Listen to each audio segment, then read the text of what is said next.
Hello, all. Welcome to Universal Group of Institutions, Bengaluru. Welcome to this very special series on government schemes. ನಿಮಗೆ ಗೊತ್ತಿರುವಂತೆ ಸರ್ಕಾರದ ಯೋಜನೆಗಳು, ಸರ್ಕಾರದ ಕಾರ್ಯಕ್ರಮಗಳು ಯಾವುದೇ ಒಂದು ಪರೀಕ್ಷೆ ಇರಲಿ, ಅಂದರೆ ಗ್ರೂಪ್ ಸಿ PSI ಎಕ್ಸಾಮ್ ಇರ್ಬೋದು, ಅಥವಾ ನಮ್ಮ KPSC ಗೆಜೆಟೆಡ್ ಪ್ರೊಫೆಷನಲ್ಸ್ ಎಕ್ಸಾಮ್ ಇರ್ಬೋದು, ಅಥವಾ ಇತರೆ FDA exam, commercial tax inspector, ಯಾವುದೇ ಪರೀಕ್ಷೆಯನ್ನು ನೀವು ತೆಗೆದುಕೊಂಡಲ್ಲಿ the government schemes plays a very important role.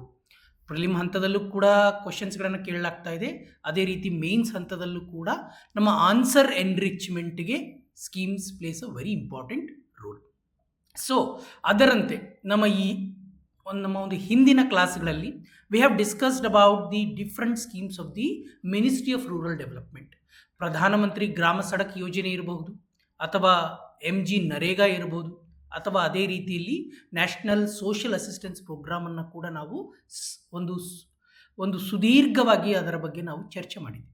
So ಇಂದಿನ ಒಂದು ನಮ್ಮ ಕ್ಲಾಸಲ್ಲಿ we are again discussing an very important program of the ministry of rural development.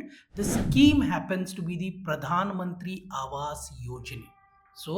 So ಯಾಕೆ ಪ್ರಧಾನಮಂತ್ರಿ ಆವಾಸ್ ಯೋಜನೆಯ ಅವಶ್ಯಕತೆ ಇದೆ? ದ ಪಾಯಿಂಟ್ ನಂಬರ್ 1 ನೋಡಿ, ಒಂದು ಗೌರವಯುತ ಅಥವಾ ಒಂದು ಘನತೆಯಿಂದ ಒಬ್ಬ ವ್ಯಕ್ತಿ ಅಥವಾ ಒಂದು ಕುಟುಂಬ ಬಾಳನ್ನು ನಡೆಸಬೇಕು ಅಂತ ನಮ್ಮ ಸ್ಪಷ್ಟವಾಗಿ ರಾಜ್ಯ ನಿರ್ದೇಶಕ ತತ್ವಗಳು ಸರ್ಕಾರಕ್ಕೆ ನಿರ್ದೇಶನಗಳನ್ನು ಕೊಟ್ಟಿದೆ. ಅಂದರೆ ಸಂವಿಧಾನನೇ ಸರ್ಕಾರಕ್ಕೆ ಹೇಳಿದೆ, ಒಬ್ಬ ವ್ಯಕ್ತಿ ಅಥವಾ ಒಂದು ಕುಟುಂಬ ಘನತೆಯಿಂದ ಗೌರವಯುತವಾಗಿ ಬಾಳಬೇಕು, dignity needs to be ensured ಅಂತ ರಾಜ್ಯ ನಿರ್ದೇಶಕ ತತ್ವಗಳು ಹೇಳುತ್ತೆ. ಸೊ ಆ ಒಂದು ನಿಟ್ಟಿನಲ್ಲಿ we see that to live a dignified life ಏನು ಬೇಕು, ಅತ್ಯಂತ ಪ್ರಮುಖವಾಗಿ ಬೇಸಿಕ್ ನೆಸೆಸಿಟಿಗಳು. ಏನು ಬೇಸಿಕ್ ನೆಸೆಸಿಟಿ? ಕುಡಿಯುವ ನೀರಿರ್ಬೋದು. ಸೊ ಕುಡಿಯುವ ನೀರನ್ನು ಎಲ್ಲರಿಗೂ ಪೂರೈಕೆ ಮಾಡುವಲ್ಲಿ ಇರುವಂಥದ್ದು ಜಲ್ ಜೀವನ್ ಮಿಷನ್. ಅದೇ ರೀತಿ ನೀವು ಲಾ ಆ್ಯಂಡ್ ಆರ್ಡರ್ ನೋಡ್ತೀರಾ, ಇಲ್ಲ ಅಂತಂತಂದರೆ you look at something called as the ಆಹಾರ ಭದ್ರತೆ. ಸೊ ಆಹಾರ ಇಂಥ ಎಲ್ಲ ಪ್ರೋಗ್ರಾಮ್ಗಳನ್ನು ಸರ್ಕಾರ ಮಾಡಿರುವಂಥದ್ದು ಜನರ ಕಲ್ಯಾಣಕ್ಕಾಗಿಯೇ, ಜನರ ಕ್ಷೇಮಾಭಿವೃದ್ಧಿಗಾಗಿಯೇ. ಅಂತಹ ಒಂದು ಸ್ಕೀಮ್ ನಾವು ಇಂದು ಡಿಸ್ಕಸ್ ಮಾಡ್ತಾ ಇದ್ದೀವಿ. That is the Pradhan Mantri Awas ಯೋಜನೆ. ಒಂದು ಸ್ಪಷ್ಟವಾಗಿ ತಿಳ್ಕೊಳ್ಬೇಕಾಗ್ತದೆ. ಹಾಗಾದರೆ ಆವಾಸ್ ಯೋಜನೆ ಅಂದರೆ ಪ್ರತಿಯೊಬ್ಬರಿಗೂ ಸೂರನ್ನು ಕಲ್ಪಿಸಬೇಕು ಅನ್ನುವಂಥದ್ದು ಇದು. ಈ ಯೋಜನೆ ಏನಿದೆ ಅಥವಾ ಈ ಒಂದು ಪರಿಕಲ್ಪನೆ ಏನಿದೆ, ಸೂರನ್ನು ಕಲ್ಪಿಸೋದು, ಇದು ಹುಟ್ಟಿದ್ದು ಅಂದರೆ ಈ ಒಂದು ಪ್ರೆಸೆಂಟ್ ಸರ್ಕಾರದ ಸಮಯದಲ್ಲಿ no. We always had prior to the Pradhan Mantri Awas Yojana we had a scheme called as the Indira Gandhi Awas ಯೋಜನೆ. ಬಟ್ ಈ ಇಂದಿರಾ ಗಾಂಧಿ ಆವಾಸ್ ಯೋಜನೆ ಹುಟ್ಟಿದ್ದು ಹೇಗೆ ಅಂತಂದರೆ, there use to be a program called as the rural landless employment guarantee program ಅಂತ. Let me tell you once again, rural landless employment guarantee scheme ಇತ್ತು. ಆ ಸ್ಕೀಮ್ನ ಒಂದು ಭಾಗವಾಗಿ ಬಂದದ್ದು ಇಂದಿರಾ ಗಾಂಧಿ ಆವಾಸ್ ಯೋಜನೆ ಸಾಲು 1985-86ರಲ್ಲಿ. ಅಂದರೆ ಇಂದಿರಾ ಗಾಂಧಿಯವರ ನಿಧನದ ನಂತರ ರಾಜೀವ್ ಗಾಂಧಿ ಅವರು ಪ್ರಧಾನಿಯಾದಂಥ ಸಂದರ್ಭದಲ್ಲಿ ಬಂದಂಥ ಸ್ಕೀಮ್ ಇಂದಿರಾ ಗಾಂಧಿ ಆವಾಸ್ ಯೋಜನೆ. But it was not a stand alone program, that was part of the RLEP ಅಂದರೆ rural landless employment guarantee scheme. ಅದಾದ ಮೇಲೆ ಈ ರೂರಲ್ ಲ್ಯಾಂಡ್ಲೆಸ್ ಎಂಪ್ಲಾಯ್ಮೆಂಟ್ ಜನರೇಷನ್ ಪ್ರೋಗ್ರಾಮನ್ನು ರಿಪ್ಲೇಸ್ ಮಾಡಿದ್ದು the program called as the Jawahar Rozgar Yojana. So ಅದರ ಒಂದು ಭಾಗವಾಗಿ ಇಂದಿರಾ ಆವಾಸ್ ಯೋಜನೆ ಮುಂದುವರಿತಾ ಬಂತು. ಅದಾದ ಮೇಲೆ ಕೊನೆಗೆ 1996 ಇಂದಿರಾ ಗಾಂಧಿ ಆವಾಸ್ ಯೋಜನೆ ಒಂದು ಸ್ವತಂತ್ರ ಯೋಜನೆಯಾಗಿ ಕಾರ್ಯನಿರ್ವಹಿಸೋಕ್ಕೆ ಸ್ಟಾರ್ಟ್ ಆಗುತ್ತೆ. ಆದರೆ CAG 2014 ವರದಿಯ ಪ್ರಕಾರ ಇಂದಿರಾ ಗಾಂಧಿ ಆವಾಸ್ ಯೋಜನೆಯಲ್ಲಿ ಕೆಲವು ಸಮಸ್ಯೆಗಳು ಇರುವುದು ಗುರುತು ಹಿಡಿತಾರೆ. ಅಂದರೆ ಒಂದು, ಈ ಸ್ಕೀಮಲ್ಲಿ ಏನು ಫಲಾನುಭವಿಗಳ ಆಯ್ಕೆ ಆಗ್ತಾ ಇದೆ ಅದು ಪಾರದರ್ಶಕತೆಯಿಂದ ಕೂಡಿಲ್ಲ ಅಂತ ಒಂದು ಸಜೆಷನ್ ಕೊಡ್ತಾರೆ. ಅದೇ ರೀತಿ ಈ ಸ್ಕೀಮ್ ಅಡಿಯಲ್ಲಿ ಕಟ್ಟಲಾದಂಥ ಮನೆಗಳಿಗೆ ಬಳಸಲಾದಂತಹ ಏನು ಬಿಲ್ಡಿಂಗ್ ಮಟೀರಿಯಲ್ಸ್ ಇದೆ, that happens to be the poor quality. So ಈ ಎಲ್ಲ ಒಂದು ಸವಾಲುಗಳನ್ನು ದಾಟಿ, ಎಲ್ಲ ಒಂದು ಚಾಲೆಂಜ್ ಅಂದರೆ ಏನು ಸಮಸ್ಯೆಗಳಿದೆ, ಈ ಸಮಸ್ಯೆಗಳನ್ನು ಪರಿಹಾರಗೊಳಿಸೋದಕ್ಕೋಸ್ಕರನೇ ಹುಟ್ಟಿರುವಂಥ ಸ್ಕೀಮ್ ಯಾವುದು ಅಂದರೆ ಪ್ರಧಾನಮಂತ್ರಿ ಆವಾಸ್ ಯೋಜನೆ. ಮತ್ತು ಈ ಪ್ರಧಾನಮಂತ್ರಿ ಆವಾಸ್ ಯೋಜನೆಯಲ್ಲಿ 2 ಸಬ್ ಸ್ಕೀಮ್ಗಳಿದ್ದಾವೆ. ಒಂದು ಪ್ರಧಾನಮಂತ್ರಿ ಆವಾಸ್ ಯೋಜನೆ ಗ್ರಾಮೀಣ ಕ್ಷೇತ್ರಕ್ಕೆ, ಇನ್ನೊಂದು ಪ್ರಧಾನಮಂತ್ರಿ ಆವಾಸ್ ಯೋಜನೆ ಅರ್ಬನ್ಗೆ ಸೆಂಟರ್ಗೆ. Can U C very clearly ಪ್ರಧಾನಮಂತ್ರಿ ಆವಾಸ್ ಯೋಜನೆ ಫಾರ್ ಗ್ರಾಮೀಣ ಇರುವಂಥದ್ದು. ಓಕೆ, ಅದಾದ ಮೇಲೆ ಪ್ರಧಾನಮಂತ್ರಿ ಆವಾಸ್ ಯೋಜನೆ ನಗರ ಪ್ರದೇಶಗಳಿಗೆ ಮಾಡುತ್ತಿರುವಂಥ ಅಥವಾ ಅನುಷ್ಠಾನ ಮಾಡುತ್ತಿರುವಂಥ ಮಿನಿಸ್ಟ್ರಿ ಯಾವುದು? Ministry of housing and urban affairs. ನೀವು ಸ್ಪಷ್ಟವಾಗಿ ಇಲ್ಲಿ ನೋಡಬಹುದು ಸ್ಯಾಂಕ್ಷನ್ ಆದಂಥ ಮನೆಗಳು ಎಷ್ಟು, ದಿ ಸೆಂಟ್ರಲ್ ಅಸಿಸ್ಟೆನ್ಸ್ ಈಗಾಗಲೇ ಎಷ್ಟು ಕೊಡಲಾಗಿದೆ? 2 ಲಕ್ಷ ಕೋಟಿ ಸೆಂಟ್ರಲ್ ಅಸಿಸ್ಟೆನ್ಸನ್ನು ಕೊಡಲಾಗಿದೆ. ಸೊ ರಿಲೀಸ್ ಆಗಿರುವಂಥದ್ದು ಅಥವಾ ಇನ್ವೆಸ್ಟ್ಮೆಂಟ್ ಎಷ್ಟು? ಅದೇ ರೀತಿ ನೀವು ಪ್ರಧಾನಮಂತ್ರಿ ಗ್ರಾಮೀಣ ಆವಾಸ್ ಯೋಜನೆಯ ಡ್ಯಾಶ್ಬೋರ್ಡನ್ನು ಕೂಡ ನೀವು ಸ್ಪಷ್ಟವಾಗಿ ಗಮನಿಸ್ಬೋದು. How the scheme has played over a period of a time. ನೀವು ಕಾಣ್ತಾ ಇದೆ, ನಿಮಗೆ ಟಾರ್ಗೆಟ್ ಕಾಣ್ತಾ ಇದೆ, ಸ್ಯಾಂಕ್ಷನ್ ಕಾಣ್ತಾ ಇದೆ, ಕಂಪ್ಲೀಟ್ ಆಗಿರುವಂಥದ್ದು ಎಲ್ಲ. So I welcome you once again for the today's session where we are going to discuss about all the important aspects of this particular schemes. That is only Pradhan Mantri Awas ಯೋಜನೆ ಗ್ರಾಮೀಣವನ್ನು ನೋಡ್ತಾ ಇದ್ದೀವಿ. So ಮೊಟ್ಟ ಮೊದಲಿಗೆ so ಏನಿದು ಪ್ರಧಾನಮಂತ್ರಿ ಆವಾಸ್ ಯೋಜನೆ? ನಾನು ಹೇಳಿದೆ ನಿಮಗೆ, ಎಲ್ಲರಿಗೂ ಮನೆ, ಎಲ್ಲರಿಗೂ ಸೂರನ್ನು ಕಲ್ಪಿಸಬೇಕನ್ನುವಂಥ ಒಂದು ಉದ್ದೇಶದಿಂದ ನಿರ್ಮಿತವಾದಂಥ ಒಂದು program. Remember very clearly, it has replaced Indira Gandhi Awas ಯೋಜನೆಯನ್ನು ರಿಪ್ಲೇಸ್ ಮಾಡಿದೆ. And it was launched in the year 2016. Now I have a question to you. ನಿಮಗೊಂದು ಪ್ರಶ್ನೆ. ಇದು ಪ್ರಧಾನಮಂತ್ರಿ ಆವಾಸ್ ಯೋಜನೆ ನಗರ ಪ್ರದೇಶಕ್ಕೆ ಲಾಂಚ್ ಆದಂಥ ವರ್ಷವನ್ನು ನೀವು ಕಾಮೆಂಟ್ ಮಾಡಿ. ರೀಸನ್ ಯಾಕೆ? ಪ್ರಾಮಾಣಿಕತೆ, ಪರಿಣಾಮಕಾರಿತ್ವ ಮತ್ತು ಅದೇ ರೀತಿ ಇದರ ಒಂದು ಯೋಜನೆಯ ವ್ಯಾಪ್ತಿಯನ್ನು ಹೆಚ್ಚಿಸುವಂಥ ದೃಷ್ಟಿಯಂತ ನಿರ್ಮಾಣವಾದಂಥದ್ದು. ಸೊ ಏನು ಉದ್ದೇಶ? ಯಾರಿಗೆ ಮನೆ ಇಲ್ಲ ಅಥವಾ ಯಾರು ಕಚ್ಚಾ ಮನೆಗಳಲ್ಲಿ ವಾಸಿಸ್ತಾ ಇದ್ದಾರೆ ಅಂಥವರಿಗೆ ಒಂದು ಶಾಶ್ವತವಾಗಿ ಸೂರನ್ನು ಕಲ್ಪಿಸಬೇಕು ಅಂತ ಏನು ಹುಟ್ಟಿರುವಂಥ ಸ್ಕೀಮ್ ಇದು. ಈ ಸ್ಕೀಮ್ ಏನಿದೆ ಅಲ್ಲ, this is applicable to entire India. Okay, ಆದರೆ ದೆಹಲಿ ಮತ್ತು ಚಂಡೀಗಢನ್ನು ಹೊರತುಪಡಿಸಿ ಈ ಸ್ಕೀಮನ್ನು ಇನ್ಸ್ಟಾಲ್ ಮಾಡಲಾಗ್ತಿದೆ. ಬಿಕಾಸ್ ಡೆಲ್ಲಿ ಆ್ಯಂಡ್ ಚಂಡೀಗಢಲ್ಲಿ ಇದನ್ನು ಇಂಪ್ಲಿಮೆಂಟ್ ಮಾಡ್ತಾ ಇರೋದು ministry of housing and urban affairs ಅವರು. ಸೊ ಗುರಿ ಏನು? ಪ್ರಾಥಮಿಕ ಗುರಿ, ಪ್ರೈಮರಿ ಟಾರ್ಗೆಟ್ ಮಾರ್ಚ್ 2024 ಒಳಗೆ, ಅಂದರೆ 2016 ಟಾರ್ಗೆಟ್ ಇದು, 2024 ಒಳಗಡೆ 2.95 crore ಮನೆಗಳನ್ನು ಕಟ್ಟಬೇಕು ಅಂತ ಹೇಳಲಾಗಿತ್ತು.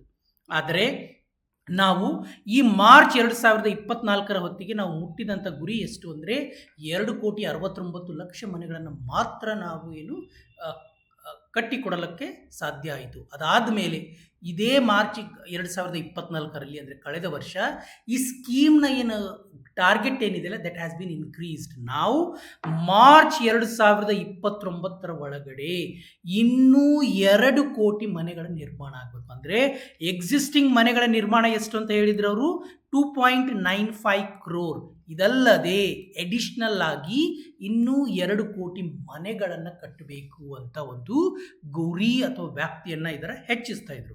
ಸೊ ಹಣಕಾಸು ಸಹಾಯ, ಯಾರು ಮನೆಯನ್ನು ಕಟ್ಟೋದಕ್ಕೆ ಸಹಾಯ ಮಾಡ್ತಾರೆ? ಕೇಂದ್ರ ಸರ್ಕಾರದ ಪಾಲು ಎಷ್ಟು, ರಾಜ್ಯ ಸರ್ಕಾರದ ಪಾಲು ಎಷ್ಟು? ನೋಡಿ, ಸಹಾಯಧನ ಇದು ಸ್ಪಷ್ಟವಾಗಿ ಸೆಂಟ್ರಲಿ ಸ್ಪಾನ್ಸರ್ಡ್ ಸ್ಕೀಮ್. ಅದಕ್ಕೆ ನಿಮಗೆ ಗೊತ್ತು, ಸೆಂಟ್ರಲಿ ಸ್ಪಾನ್ಸರ್ಡ್ ಸ್ಕೀಮ್ ಏನಿರುತ್ತೆ ಅಲ್ಲಿ ಕೇಂದ್ರ ಮತ್ತು ರಾಜ್ಯಗಳ ಒಂದು ಸಹಭಾಗಿತ್ವದಲ್ಲಿ ಆ ಯೋಜನೆಯನ್ನು ಅನುಷ್ಠಾನ ಮಾಡ್ತಾರೆ. ಒಂದು ವೇಳೆ ಮನೆಯನ್ನು ಪ್ಲೇನ್ ಏರಿಯಾಗಳಲ್ಲಿ ಕಟ್ತಾ ಇದ್ದೀರಾ ಅಂದಲ್ಲಿ ಸಹಾಯಧನವನ್ನು ಕೊಡ್ತಾರೆ ಸರ್ಕಾರ. 1.2 lakh ಸಹಾಯಧನವನ್ನು ಕೊಡ್ತಾರೆ. ಅದೇ ರೀತಿ ನೀವೇನಾದರೂ ಹಿಲ್ಲಿ ಏರಿಯಾ, ಗುಡ್ಡಗಾಡು ಇರುವಂಥ ಪ್ರದೇಶದಲ್ಲಿ ಅಥವಾ ನಕ್ಸಲ್ ಬಾಧಿತ ಪ್ರದೇಶಗಳಲ್ಲಿ ಅಥವಾ ಇಂಟಿಗ್ರೇಟೆಡ್ ವಿಲೇಜ್ ಪ್ರೋಗ್ರಾಮ್ ಅಡಿಯಲ್ಲಿ ಇರುವಂಥ ಏನಾದರೂ ಇದ್ದಲ್ಲಿ ಆ ಹಳ್ಳಿಯಲ್ಲಿ ಅಲ್ಲಿ ಮನೆಯನ್ನು ಕಟ್ತಾ ಇದ್ದರೆ 1.3 lakh ಸಹಾಯಧನವನ್ನು ಕೊಡ್ತಾರೆ. ಮತ್ತು ಮನೆ ಗಾತ್ರ ಏನಿದೆ ಅಲ್ಲ, ಕನಿಷ್ಠ ಅಂದರೂ ಕೂಡ 25 square meter ಇರಬೇಕು. ಅಂದರೆ ಹೆಚ್ಚು ಕಡಿಮೆ ಒಂದು 270 ಸ್ಕ್ವಯರ್ ಫೀಟ್ ಮನೆಯನ್ನು ಇರಬೇಕು. ಮತ್ತು ಸ್ಪಷ್ಟವಾಗಿ ಹೇಳುತ್ತೆ, ಮನೆಯಲ್ಲಿಯೇ ಸ್ವಚ್ಛವಾದ ಅಡುಗೆ ಸ್ಥಳವನ್ನು ಒಳಗೊಂಡಂತೆ, ಅಂದರೆ ಹೈಜೇನಿಕ್ ಕಿಚನ್ ವಿತಿನ್ ದಿ ಹೋಮೇ ಇರಬೇಕು. ನಾವು ಸಾಮಾನ್ಯವಾಗಿ ನೋಡ್ತೀವಿ, ಹಳ್ಳಿ ಇರ್ಬೋದು ಅಥವಾ ನಗರ ಪ್ರದೇಶಗಳಲ್ಲೂ ಕೂಡ, ಅಂದರೆ ಹಳೆಯವಾದಂಥ ಬಡಾವಣೆಗಳಲ್ಲೆಲ್ಲ ಕುಕ್ಕಿಂಗ್ ಎಲ್ಲ ಆಗ್ತಾ ಇರುತ್ತೆ ಅಂದರೆ ಮನೆಯ ಹೊರಗಡೆ ಆಗ್ತಾ ಇರುತ್ತೆ, ಸೌದೆಯನ್ನು ಹಾಕಿರ್ತಾರೆ. ಸೊ ಇಲ್ಲಿ ಏನು ಹೇಳುತ್ತೆ ಅಂದರೆ ಯಾವುದೇ ಮನೆಯನ್ನು ಕಟ್ಟಬೇಕಾದ್ರೆ ಸ್ಪೆಸಿಫಿಕಲಿ ಕಿಚನನ್ನು ಕಟ್ಟಲೇಬೇಕು. ನೀವು ಕಿಚನ್ ಸ್ಥಳದಲ್ಲಿ ಮನೆಯನ್ನು ಇನ್ನೊಂದು ರೂಮನ್ನು ಮಾಡ್ತೀವಿ, ಬೆಡ್ರೂಮನ್ನು ಮಾಡ್ತೀವಿ ಅಂದರೆ ಈ ಸ್ಕೀಮ್ ಅಡಿಯಲ್ಲಿ ಅದು ಅಲೌ ಇಲ್ಲ, ನೆನಪಿರಲಿ ಇದು ಸ್ಪಷ್ಟವಾಗಿ. ಇದಲ್ಲದೆ ಆ ಮನೆಯನ್ನು ಕಟ್ಟಬೇಕು ಅಂತಂದರೆ ನೀವು ನರೇಗಾ ಅಡಿಯಲ್ಲಿ 90 ದಿನಗಳ ಒಂದು ವರ್ಕ್ ಕೂಡ ಗ್ಯಾರಂಟಿ ಮಾಡ್ತಾರೆ. If you are ready to work, ಆ ಮನೆಯನ್ನು ಕಟ್ಟೋದಕ್ಕೆ ನಿಮ್ಮ ಸಹಾಯನೇ ತಗೋತಾರೆ. This happens in the through the NREGA. ಇದಲ್ಲದೆ ಇನ್ನೂ ಅಧಿಕ ಹಣವನ್ನು ಏನಾದರೂ ಬೇಕಾದಲ್ಲಿ 70,000 ಹಣವನ್ನು ನೀವು ಸಾಲ ಪಡಿಬಹುದು, ದಟ್ ಫ್ರಮ್ ದಿ ಕಮರ್ಷಿಯಲ್ ಬ್ಯಾಂಕ್ಗಳ ಮೂಲಕ. ಸೊ ಲಾಭಾರ್ಥಿಗಳಿಗೆ, ಫಾರ್ ದಿ ಬೆನಿಫಿಷರೀಸ್, ನೇರವಾಗಿ ಅವರ ಅಕೌಂಟ್ಗಳಿಗೆ 1.2 ಲ್ಯಾಕ್ ಇರ್ಬೋದು ಅಥವಾ 1.3 ಲ್ಯಾಕ್ ಇರ್ಬೋದು, ಅದನ್ನು ನೇರವಾಗಿ ನಿಮ್ಮ ಅಕೌಂಟ್ಗೆ ಹಾಕ್ತಾರೆ. ಇದಲ್ಲದೆ ನಾನು ಹೇಳಿದೆ 70,000 ಸಾಲವನ್ನು ಪಡಿಬಹುದು. ದಟ್ 1.2 ಲ್ಯಾಕ್ ಏನು, ಅದು ನಿಮಗೆ ಗ್ರ್ಯಾಂಟ್, ಅನುದಾನ ಇದ್ದಂಗೆ ಮನೆ ಕಟ್ಟೋದಕ್ಕೆ. ಸೊ ಖರ್ಚನ್ನು ಯಾವ ರೀತಿ ಕೇಂದ್ರ ಮತ್ತು ರಾಜ್ಯಗಳ ನಡುವೆ 60:40 ಹಂಚಿಕೆ ಆಗುತ್ತೆ. Not every state, this is for the plane States. ಅಂದರೆ ಇಲ್ಲ ಅಂತಂದರೆ ಗುಡ್ಡಗಾಡು ಇರುವಂಥ ಪ್ರದೇಶಗಳು, ಈಶಾನ್ಯ ರಾಜ್ಯಗಳು, ಹಿಮಾಲಯದ ರಾಜ್ಯಗಳಿಗೆ ಎಲ್ಲ 90:10 ಇದೆ. ಉದಾಹರಣೆಗೆ ನಮ್ಮ ಜಮ್ಮು ಆ್ಯಂಡ್ ಕಾಶ್ಮೀರ ತಗೊಳ್ಳಿ, ರಾಜ್ಯ ಅಲ್ಲ ಈಗ ಪ್ರಸ್ತುತವಾಗಿ, ಅದು ಕೇಂದ್ರಾಡಳಿತ ಪ್ರದೇಶ, ಅದಕ್ಕೂ ಕೂಡ 90:10 ಅಡಿಯಲ್ಲಿ. ಅಂದರೆ ನೀವು ಏನು 1.2 ಲ್ಯಾಕ್ ಕ್ರೋರ್ ನಾವೇನು ನೋಡಿದ್ವಿ ಕರ್ನಾಟಕಕ್ಕೆ ಅಂತ ತಿಳ್ಕೊಳ್ಳಿ. ಆ 1.2 ಲ್ಯಾಕ್ ಕ್ರೋರಲ್ಲಿ 60% ಹಣವನ್ನು ಯಾರು ಕೊಡ್ತಾರೆ ಅಂತಂದರೆ ಕೇಂದ್ರ ಸರ್ಕಾರ. ಇನ್ನು 40% ಹಣವನ್ನು ಯಾರು ಕೊಡ್ತಾರೆ ಅಂದರೆ ರಾಜ್ಯ ಸರ್ಕಾರ ಕೊಡಬೇಕು. ಸೊ ಇದು ಕೇಂದ್ರ ಮತ್ತು ರಾಜ್ಯ ಇಬ್ಬರ ಒಂದು ಸಹಭಾಗಿತ್ವದಲ್ಲಿ ಇಂಪ್ಲಿಮೆಂಟ್ ಆಗ್ತಾ ಇರುವಂಥ ಸ್ಕೀಮ್. ಅದಕ್ಕೆ ನಾನು ಸ್ಪಷ್ಟವಾಗಿ ಹೇಳಿದೆ, this happens to be the centrally sponsored. So ಈ ಯೋಜನೆಯನ್ನು ಕೇವಲ ಇದು ತನ್ನ ಏನು ಇಂಪ್ಲಿಮೆಂಟ್ ಆಗ್ತಾ ಇಲ್ಲ, ಇದು ಇತರ ಯೋಜನೆಗಳ ಒಂದು ಸಂಯೋಜನೆಯೊಂದಿಗೆ ಇಂಪ್ಲಿಮೆಂಟ್ ಆಗ್ತಾ ಇರುವಂಥ ಸ್ಕೀಮ್. ಅಂದರೆ ಸಿನರ್ಜಿ. ಲೆಟ್ಸ್ ಸೇ, ಉದಾಹರಣೆಗೆ ನಾನು ನಿಮಗೆ ಹೇಳಿದೆ, ಒಂದು ಕುಡಿಯುವ ನೀರು, ಶುಚಿಯಾದಂಥ ಕುಡಿಯುವ ನೀರನ್ನು ಒದಗಿಸುವುದಕ್ಕೋಸ್ಕರನೇ ನಿರ್ಮಾಣ ಆಗಿರುವಂಥ ಸ್ಕೀಮ್ ಯಾವುದು ಅಂದರೆ ಜಲ್ ಜೀವನ್ ಮಿಷನ್. ಮನೆ ಕಟ್ಟಿದ್ರಿ, ಮನೆಗೆ ಕುಡಿಯುವ ನೀರು ಯಾವ ಸ್ಕೀಮಲ್ಲಿ ಮಾಡಿರ್ತೀರ? ಜಲ್ ಜೀವನ್ ಮಿಷನ್. ಅದೇ ಮನೆಗೆ ಶೌಚಾಲಯ ಬೇಕು, ಸ್ವಚ್ಛ ಭಾರತ ಮಿಷನ್ ಅಡಿಯಲ್ಲಿ ಶೌಚಾಲಯವನ್ನು ಕಟ್ತೀರಾ. ಅದೇ ಮನೆಗೆ ಏನು ಅಂದರೆ ಕ್ಲೀನ್ ಕುಕ್ಕಿಂಗ್ ಫ್ಯೂಲ್ ಬೇಕು, ಓಕೆ, LPG ಬೇಕು, ಉಜ್ವಲ ಯೋಜನೆಯಲ್ಲಿ LPG ಸಂಪರ್ಕವನ್ನು ಕಲ್ಪಿಸ್ತೀರಾ. ಅಥವಾ ಮನೆಗೆ ಎಲೆಕ್ಟ್ರಿಸಿಟಿ ಇಲ್ಲ, ಫಸ್ಟ್ ಟೈಮ್ ಎಲೆಕ್ಟ್ರಿಸಿಟಿ ಬರ್ತಾ ಇದೆ, ಸೌಭಾಗ್ಯ ಯೋಜನೆಯಲ್ಲಿ ಎಲೆಕ್ಟ್ರಿಸಿಟಿಯನ್ನು ಕೊಡ್ತೀರಾ. ಸೊ ದಿಸ್ ಈಸ್ ಅಬೌಟ್, ಇದನ್ನೇ ನಾನು ಹೇಳಿದ್ದು ಸಿನರ್ಜಿ. ಇತರೆ ಏನು ಎಕ್ಸಿಸ್ಟಿಂಗ್ ಯೋಜನೆಗಳಿದ್ದಾವೆ, ಪ್ರೋಗ್ರಾಮ್ಗಳಿದೆ, ಅದರ ಒಂದು ಸಿನರ್ಜಿ ಅಡಿಯಲ್ಲಿ ಈ ಪ್ರೋಗ್ರಾಮನ್ನು ಇಂಪ್ಲಿಮೆಂಟ್ ಮಾಡ್ತಾ ಇದ್ದಾರೆ. So remember this very clearly. ಹಾಗಾದರೆ next, which is very important, ಫಲಾನುಭವಿಗಳು ಯಾರು, ಆ ಫಲಾನುಭವಿಗಳ ಆಯ್ಕೆ ಯಾವ ರೀತಿ ಆಗುತ್ತೆ ಅಂತಂದರೆ 2011 ಸಾಮಾಜಿಕ ಮತ್ತು ಆರ್ಥಿಕ ಏನು ಸಮೀಕ್ಷೆ ಆಗಿದೆ, socio economic caste census 2011, SECC 2011 was carried out by the ministry of rural development. ಇದು ಸೆನ್ಸಸ್ 2011 ಅಲ್ಲ, ಸೆನ್ಸಸ್ 2011 ಬೇರೆ, SECC 2011 ಬೇರೆ. ಸೆನ್ಸಸ್ 2011 ಯಾರು ಕಂಡಕ್ಟ್ ಮಾಡಿದ್ದು ಅಂತಂದರೆ there is something we have called as the census commissioner ಇದ್ದಾರೆ, okay, which falls under the ministry of home affairs. ಆದರೆ SECC 2011 ಏನಿದೆ ಅಲ್ಲ, ಇದನ್ನು ಕಂಡಕ್ಟ್ ಮಾಡಿದ್ದು ಮಿನಿಸ್ಟ್ರಿ ಆಫ್ ರೂರಲ್ ಡೆವಲಪ್ಮೆಂಟ್.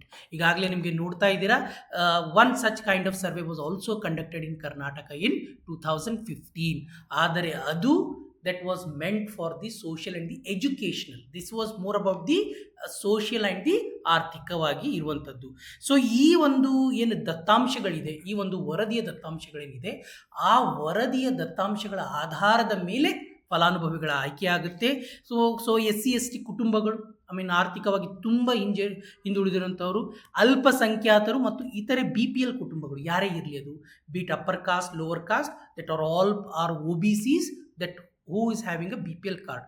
ಇದಲ್ಲದೆ ಬಾಂಡೆಡ್ ಲೇಬರನ್ನು ನೋಡಿರ್ತೀರಾ, ಬಿಡುಗಡೆಗೊಂಡಿರುವಂಥ ಕಾರ್ಮಿಕರಿಗೆ, ಕಾರ್ಯದಲ್ಲಿ ಅಂದರೆ ಆನ್ ಡ್ಯೂಟಿ ಮೃತರಾದಂತಹ ಪ್ಯಾರಾಮಿಲಿಟರಿ ಫೋರ್ಸ್ ಅಥವಾ ಅವರ ವಿಧವೆಯರು, ಅವರ ಬಳಗ ಏನಿರುತ್ತೆ, ಸೊ ನಿವೃತ್ತ ಸೈನಿಕರು, ಪಿಂಚಣಿ ಯೋಜನೆಯಲ್ಲಿ ಅಡಿಯಲ್ಲಿರುವಂಥವರು ಅಥವಾ ಅಂಗವಿಕಲರು, ಇವರೆಲ್ಲರೂ ಕೂಡ ಇದರ ಒಂದು ಅಡಿಯಲ್ಲಿ ಮನೆಯನ್ನು ಕಟ್ಟಿಕೊಳ್ಳಬಹುದು. ಸೊ ಹೇಳಿದೆ ಐ ಮೀನ್ SECC 2011 ಅಂಕಿ ಸಂಖ್ಯೆ ಮಾಹಿತಿ ಆಧಾರದ ಮೇಲೆ ಫಲಾನುಭವಿಗಳಿರ್ತಾರೆ. ಮತ್ತು ಫಲಾನುಭವಿಗಳು ಏನು ಆಯ್ಕೆಯಾಗಿದ್ದಾರೆ ಆ ವರದಿಯನ್ನು ಗ್ರಾಮ ಸಭೆಯಲ್ಲಿ ಡಿಸ್ಕಸ್ ಮಾಡಬೇಕು. ಗ್ರಾಮ ಸಭೆಯಲ್ಲಿ ಡಿಸ್ಕಸ್ ಮಾಡಿ ಅದನ್ನು ಅನುಮೋದನೆಯನ್ನು ಕೊಡಬೇಕು ಗ್ರಾಮ ಸಭೆ. ಯಾಕಂದರೆ ರೀಸನ್ ಸಿಂಪಲ್, ಯಾಕೆ ಗ್ರಾಮ ಸಭೆಯಲ್ಲಿ ಅದರ ಡಿಸ್ಕಸ್ ಆಗಬೇಕು ಅಂದರೆ, ನಿಮಗೆ ಗೊತ್ತು ಗ್ರಾಮ ಸಭೆಯಲ್ಲಿ ಯಾರಿರ್ತಾರೆ, ಒಂದು ಪಂಚಾಯತ್ನ ಒಂದು ಮಿತಿ ಏನಿರುತ್ತೆ, ಆ ಪಂಚಾಯತ್ನ ಮಿತಿಯಲ್ಲಿ ವಾಸಿಸುತ್ತಿರುವಂತಹ, ಅಲ್ಲಿ ಏನು ರೈಟ್ ಟು ವೋಟ್ ಇರುವಂತಹ ಎಲ್ಲ ಯುವಕ ಯುವತಿಯರು whosoever is above the age of 18 and they are living in that panchayat limit, ಅಂದರೆ ರೈಟ್ ಟು ವೋಟ್ ಇರೋದು ಆ ಲಿಮಿಟಲ್ಲಿ ಅವರೆಲ್ಲರೂ ಕೂಡ ಗ್ರಾಮ ಸಭೆಯ ಒಂದು ಪಾರ್ಟ್ ಆಗಿರುತ್ತೆ. ಸೊ ಮುಕ್ತವಾಗಿ ಡಿಸ್ಕಷನ್ ಆಗ್ತಾ ಇದೆ, ಪಾರದರ್ಶಕತೆಯಿಂದ ಕೂಡಿದಂತಹ ನಿರ್ಧಾರಗಳನ್ನು ಕೈಗೊಳ್ತಾ ಇದ್ದಾರೆ, which is very important. So ಕೊನೆಯಲ್ಲಿ ಆ ಪಾರದರ್ಶಕತೆಯಿಂದ ಕೂಡಿರುವಂಥ ಒಂದು ನಿರ್ಧಾರದ ಮೂಲಕ ಫಲಾನುಭವಿಗಳ ಆಯ್ಕೆ ಆಗ್ತಾ ಇದೆ. ಎಟ್ ದ ಸೇಮ್ ಟೈಮ್ ಈ ಒಂದು ಪ್ರೋಗ್ರಾಮ್ಗೆ ಇಂಪ್ಲಿಮೆಂಟ್ ನಾವು ನೋಡಿದ್ವಿ, ಐ ಮೀನ್ ಅವರು 2.95 crore ಆಗಬೇಕು, ಬಟ್ 2.6 ಮಾತ್ರ ಆಗಿದೆ. ಇನ್ನು 30 ಲಕ್ಷ ಮನೆಗಳನ್ನು ಕಟ್ಟಿಲ್ಲ ಅಂತ ನಾವು ನೋಡಿದ್ವಿ. ಕಾರಣ ಏನು? ಒಂದು, ಅನುಷ್ಠಾನದಲ್ಲಿ ವಿಳಂಬ ಆಗ್ತಾ ಇದೆ. ಕಾರಣ ನೀವು ನೋಡಿದ್ವಿ, COVID-19 ಪ್ಯಾಂಡಮಿಕ್ಕಿಂದ ಸುಮಾರು 18ರಿಂದ 20 ತಿಂಗಳ ಒಂದು ಆರ್ಥಿಕ ಮುಗ್ಗಟ್ಟನ್ನು ಎದುರಿಸಿದ್ವಿ. So we were not able to mobilise the labour ಇರಬಹುದು. ಸೊ ಹಣದಲ್ಲೂ ಕೂಡ ಏನು ಅಂದರೆ ಗವರ್ನಮೆಂಟ್ಸ್ ಫೈನಾನ್ಷಿಯಲ್ ಕೆಪಾಸಿಟಿ ಅಂತ ನಾವೇನು ಕರಿತೀವಿ, that got declined because majority of the money has diverted towards the health care expenditure. ಒಂದು, ಹಣಕಾಸು ಅಡಚಣೆಯನ್ನು ನೋಡ್ತಾ ಇದ್ದೀವಿ. ರಾಜ್ಯಕ್ಕೆ ಏನು ತನ್ನ ಒಂದು ಪಾಲಿನ ಹಣ ಏನಿದೆ ಸ್ಕೀಮ್ನ, because we saw that 60:40% of the money ಕೇಂದ್ರ ಸರ್ಕಾರ, ಐ ಮೀನ್ ಈ 60% ಆಫ್ ದ ಮನಿ ಏನಿದೆ ಇದು ಕೇಂದ್ರ ಸರ್ಕಾರ ಕೊಡಬೇಕು. ಕೇಂದ್ರ ಸರ್ಕಾರ ಸರಿಯಾದ ಸಮಯಕ್ಕೆ ಈ 60% ಹಣವನ್ನು ಬಿಡುಗಡೆ ಮಾಡಿಲ್ಲ ಅಂದರೆ ಯೋಜನೆ ಅನುಷ್ಠಾನ ಎಲ್ಲಿಂದ ಆಗಬೇಕು. ಸೊ ಇದನ್ನು ನಾವು ನೋಡ್ತಾ ಇದ್ದೀವಿ.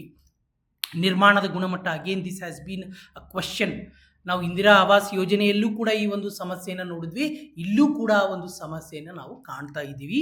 ಸೊ ನಿರ್ಮಾಣದ ಗುಣಮಟ್ಟವನ್ನು ಹೆಚ್ಚಿಸುವಂಥ ಅಗತ್ಯತೆಯನ್ನು ಕಾಣ್ತಾ ಇದ್ದೀವಿ. ಎಟ್ ದ ಸೇಮ್ ಟೈಮ್ ನಾವು ನೋಡಿದ್ವಿ, ಈ ಪ್ರೋಗ್ರಾಮ್ನ ಇಂಪ್ಲಿಮೆಂಟ್ ಮಾಡಬೇಕು ಸಕ್ಸಸ್ಫುಲ್ಲಿ ಅಂತಂದರೆ there needs to be more synergy or greater synergy among the different programs. But again ಈ ಸಿನರ್ಜಿಯನ್ನು ನಾವು ಅಚೀವ್ ಮಾಡೋಕ್ಕೆ ಆಗ್ತಾ ಇಲ್ಲ. ಅದರಿಂದ ಏನು ಪರಿಣಾಮಕಾರಿಯಾಗಿ ಈ ಪ್ರೋಗ್ರಾಮನ್ನು ಅನುಷ್ಠಾನ ಮಾಡುವುದಕ್ಕೆ ವಿಫಲರಾಗ್ತಾ ಇದ್ದೀವಿ. So that's it in this particular video session. Do like, do share, do subscribe, and do share among your friends. And if you have any comment, I mean any concern, do let us know in the comment section. Thank you.